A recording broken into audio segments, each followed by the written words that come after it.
Anita Among essaawa eno waali asazeewo gloves aziggyeko alumbe omutimbagano kubanga akitegedde nti tolina ngeri gy'osobola kwekweka oba kukozesa busungu bwankomeredde n'obeera nga ggwe oli musungu wa buli akwogerako bamusibe era bwe twogerera essaawa eno kiyinza okubeera ekizibu okuddamu okuwulira Anita Among nti wuuno bamwogeddeko ate kaakati asibye ono kubanga amugambye bw'ati ne bw'ati mpozzi naye nga okusinziira ku katambi ke yafulumizza kalaga nti mwetegefu nnyo okubeera ng'agumira ebivumo byonna kubanga amaze okubeera ng'akitegeera ng'andowooza alabira ndowooza kuba muhoozi n'abalala nti obeerabeerayo bw'otyo n'ozoganya okusobola okusigalawo kubanga omutimbagano tegwewalika.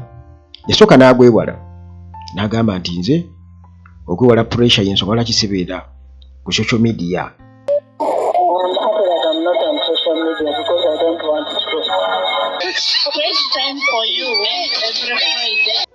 Ate era oluvannyuma ye kennyini n'agamba nti ngenda kuba wangayo akadde buli Lwakutaano, naye nga amaze okubeera nga asalawo ajje ku mutimbagano abantu bamulabula nti asoose nakkiriza nti kituufu nina okubawaayo obudde era wendi nnyo nga musanyufu nnyo, kitegeeza nti mwetegefu nnyo kuba akimanyi nnyo kubanga n'akatambi ke yatadde nti comments nnyingi nnyo zivuma buvumi naye tannaba kubaako kyanyega, kitegeeza nti akimanyi bulungi nnyo omusango gwe yazza abantu kye bamuvunaana akimanyi. Kasooke kuwa akatambi nga ayogera then ate nkuwe akatambi akamulabula ate tweyongere. Hi all of you, I am happy to be with you as I promised you yesterday. I'll be communicating with you in case of anything.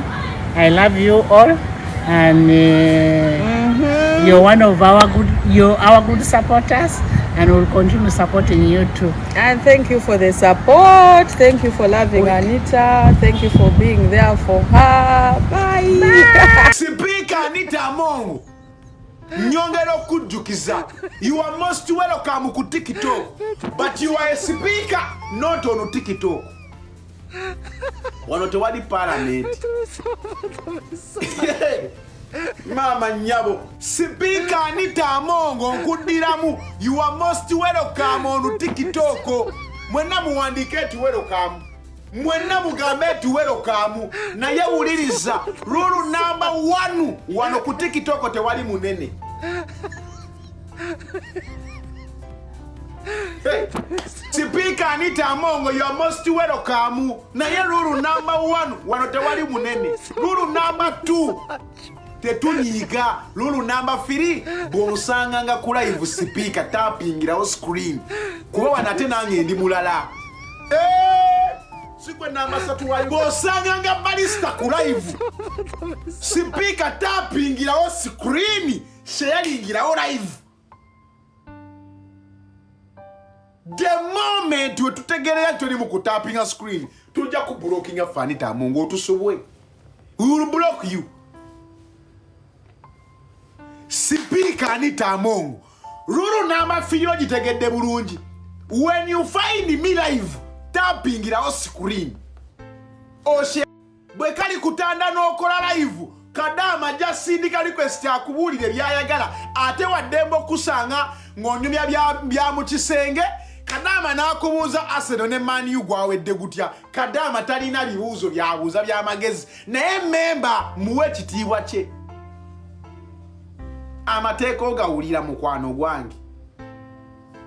Speaker amateeka ogawulira nga kuddire mu. You are most welcome Speaker Anita Among on TikTok. Febe wasanzeeko tukwaniriza tetukuyinaako buzibu. Naye rule number 1. Wano tewali munene. Rule number 2. Wano tetunyiga.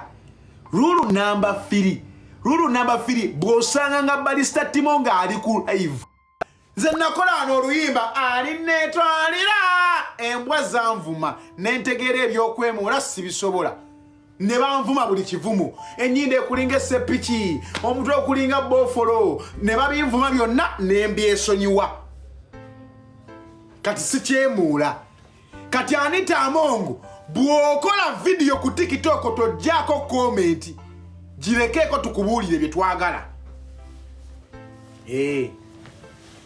wuliriza rule number 5 wuliriza nnyo kano ke kasingira ddala okubeera akakulu sipiika ow'ekitiibwa wano okuva ku Kadaama memba era awanika omukono n'ateesa wangi anti obadde eri Manyambu Segona Manyambu aninamboze Zaake Walukaga sipiika nnyongera okukulabula mukwano gwange wano wozze birala bw'okola video lekako comment tukubuulire ni girekeeko gwe watulumbye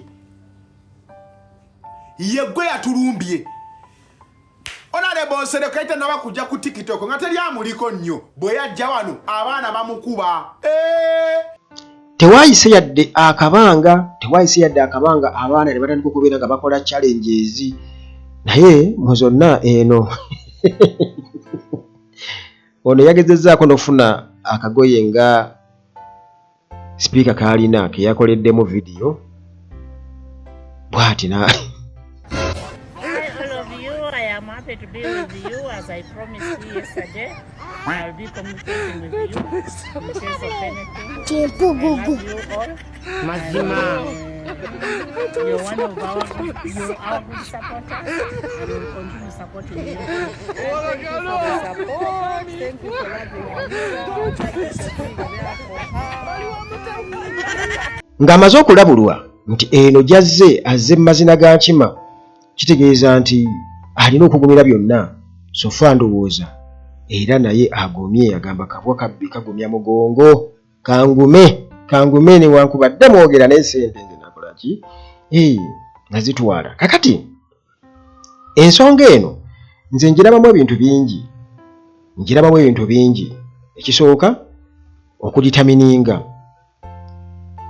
abantu butya bwe bakutwalamu kati ate era waliwo abakuwagira nabo weebali abaagala okubawa akasente nabo weebali kakati ayinza okuyitira awo nga bw'olaba mama Fiina bw'akola najja natandika okubeera ng'abaako bayamba ku social media okwo ebizibu bigwa tulaba omwana bamusudde mu ttooyi tulaba ono bakoze bati tulaba ono kati Anita Amongo musuubira okuba nti ayinza okugyamu ange eyo bw'atyo ebyo byonna byakugula buganzi jjukira nti omusimbi gwo abantu gwe bamubalirako mu palamenti gwasika n'okutuusa kati akyagusikambula naye gwe yasika guli gwe tumanyi obulungi ennyo yagutwala n'agukozesa era olutalo olwo ne lumutuusa ne bwajja Museveni era nsuubira okubanga mu bintu bye yannyonnyola Museveni yamubuuza ssente waziteekawa ssente ozikozesa ki kwe kumunnyonnyola ssente kugyeko ennyumba gye nzimbye eddwaliro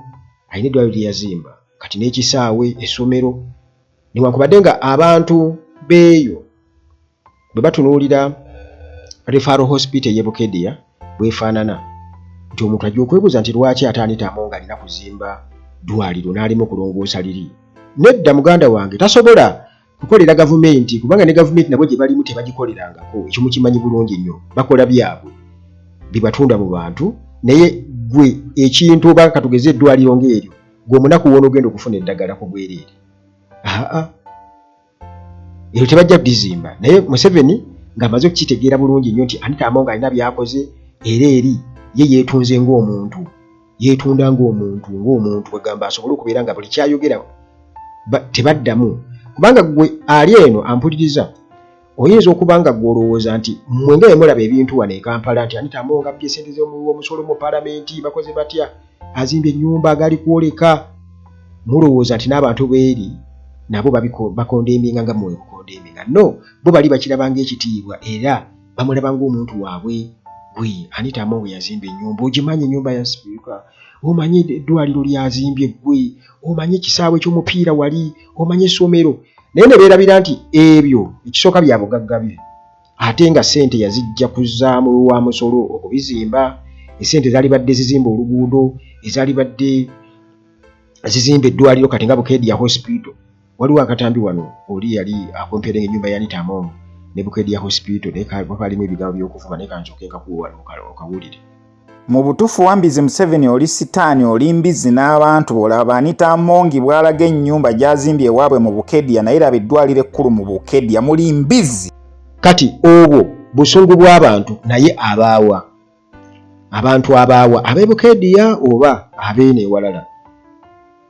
Ekyo naawe ndowooza osobola okukiddamu. Obwo busungu bwammwe eno. Liri eddwaliro ery'e Bukedya. Bayinza okulwawo okulitunuulira bajja kutunuulira nnyo lira Anita Among ly'azimbye ne beerabira nti dino togenda kugendayo kufuna bujjanjabi bw'olyawo bwa bwereere ne baba butaddewo era tebugenda kuwangaala kubanga emirembe gikyuka. Eddwaliro liri mu mannya gaani? Eno private hospital oba liri ku mutendera kisimanyi naye health care oba center liyinza okutaba ddwaliro ddene nti liri ku mutendera gwa hospital naye kati liri eddwaliro Bukedya Referral Hospital. Abanaku gye bali badde bagenda beerabidde nti ssente ezaali badde ziteekayo eddagala ate zizimbyemu lini erirye ery'obwannannyini nti n'ennyumba gy'alina nti oba okwali badde ng'okukola enguudo eyo okukola n'ebintu ebirala oba okuzimba obusomero bonna basome bateekemukko ku desks abaana bali basomera wansi wa miti tebijja kusoboka kubanga Anita Among azimbye ennyumba ey'akabi. Naye General Museveni ye kino akibaayinga. Lwaki akibaayinga? Akigula olw'ensonga nti yeetaaga abantu ab'amaanyi mu bitundu, abantu be basuusuuta kwegamba nga be boogera abantu tebaddamu abo abeetaaga. Kati yensonga lwaki yawagira Anita Among era Anita Among bwe yamala okusisinkana Museveni yajja n'atutegeeza nti nze nina backing okubiwa General Museveni temina kye muŋŋamba n'alaga buli kimu nga bw'ayagala. Ennyumba n'agiraga n'alaga byakoze. Kati Museveni n'abeerayo eddwaliro n'aligulawo ekisaawe naye twamulabayo ekyomupiira naye nga abantu b'oku kitundu beebuuza nti tusobola okugenda okuzambirayo omupiira ffe nga ffe. Nedda temujja kusobola n'eryo essomero temujja kusobola kusomesezaamu abaana abanaasomeramu bajja kubanga bava mawanga malala Kenya kuba kati mulinaanye Kenya eyo n'amawanga amalala Sudaani. Abasudaani bajja kubeerayo bangi kubanga bajja kusobola okusasula ssente ezo naye mmwe temujja kukola ki? Temujja kusobola. Agammwe ge agali wansi w'emiti ge muzimbisa agali ng'ebyagi ge muzimbisa ebitiititi. Abaana bwe basoma enkuba bw'etonnya nga badduka beggama ku nnyumba z'abanneiba ezeetoolodde bwe ziba nga bwe ziri oba kasitwa kyakamu akaliwo ke baateekako amabaati bonna nga baggwera omwo. Ekyo abantu baffe tebasobola kubeera nga bakitegeera era mu bimuliko nti Anita Among mulaba bba ssente bajja kugamba kasita bba eno atukolera naye nga tebamanyi nti ate era sitiiru takolera bba akolera Abasudaani Bannakenya n'abalala. Naye nga bwe nkutegeezezza nti kiyinza okubeera ekizibu Anita Among okuddamu okubeera nti oba agenda awawaabira mpozi nga bamukoze ekintu ekinene ennyo naye bino ebyokumuvuma kati alabika ebyo abigumidde. Kizigo akkiriza nti kizigo kye waliwo obutambi abaana bwe baali koodinga katunga omuwala omu yali annyonnyola ng'alabula abantu ku kizigo naye nga alifaalinga ku Anita Among. Nze simanyi na kumanya lwaki mweyerusa. Olaba ebizigo bano abantu bibafaananya we bati abalina ssente abasobola okutumya ekizigo mu nsi yonna gye baaga. Nze bane simanyi na bweru oba mu bwagaza ki ye olaba Omuwalabu yeyeyerusa. Tuve ku Muwalabu n'Omufiripino. Omufiripino n'alyoka amira empeke ne kabeera nga katukula bwe kati. Ogamba banage mufaaki olwedde oli mweru ofaaki. Kati mulaba ono Ajati ono ali mu mulyango gwa Keedi ng'ofuluma paaka enkadde oyo w'Amagomesi. Nze siyogedde linnya omanyi mubuubuuka mwaba komenti mubuubuuka mbamanyi munoonya okunsibi namukuba Keedi sazza ddala neneeyongerayo mu takisi nenenya ezidde ekazo nga yenna agubiisidde kana akabaka. Abantu ng'abo Anita Among abadde tabakkiririzaako ddala yadde era nga gwe okumwogerako bakunona ne bakutwala. Naye kati engeri gyayingidde olwokaano kitegeeza nti mwetegefu nnyo okubeera ng'afeesinga buli kimu, era waasuubira okusinziira okubeera nga oba oli awo naye ajja yeerongoosa mu ngeri yonna. Ate bannayuganda era si kizibu nnyo kubazza, ajja kuyambayambayoko wano bayambe bwatyo bakolekole bwatyo era okukakana ng'afunyeyo abakola ki. Kati ate ye obwebagizi bwe yeetaaga oleda abulina bwebwe waabwe eri ebukeediya bamulaba ng'omuzira. Naye bwe twogera ku social media niwakubadde nti muhoozi yo already kyamutabukako, kati asuubiza kutta bussi nti nja kutta ggwe. Kati Anita Among nakisuubira nti ye oba kansubire taakwata ekkubo eri, kubanga already alabuddwa nti eno gyozze muliro buliro, bw'oba osazeewo salawo. Kati ffe tukumanyi nga sipiika, tukumanyi ng'omuntu owa bulijjo. Madamu Sipiika mwamubulidde amateeka agafuga wano nga tannajja. Nalabye yaze n'excitement y'amaanyi, naye amateeka agafuga wano eno wano tetutya bakulu, tukuyisaamu eggaali w'okola ebitajja wano eno. Ebitiibwa bye bakuwa eri mu paalamenti, mu kyemba za paalamenti wano ebitiibwa tebiriiwo. Madamu Sipiika nalabye waze n'excitement y'amaanyi, naye wano eno abaana tebamanyi bakulu, bagenda kuyisaamu eggaali. Annaye nasomye komenti ezabadde ku vidiyo eno eya mukyala Sipiika n'amaanyi ne ganzigwako. Olunaku lumu komenti omutwalo gumu mu 12, naye nga zonna komenti oli waba tasabiriza ali mu kuvuma. Boogera ku kkala ya mukyala ey'olususu. Buli omu abuuza how much, simanyi Caroline wa ssente mmeka. Bannayuganda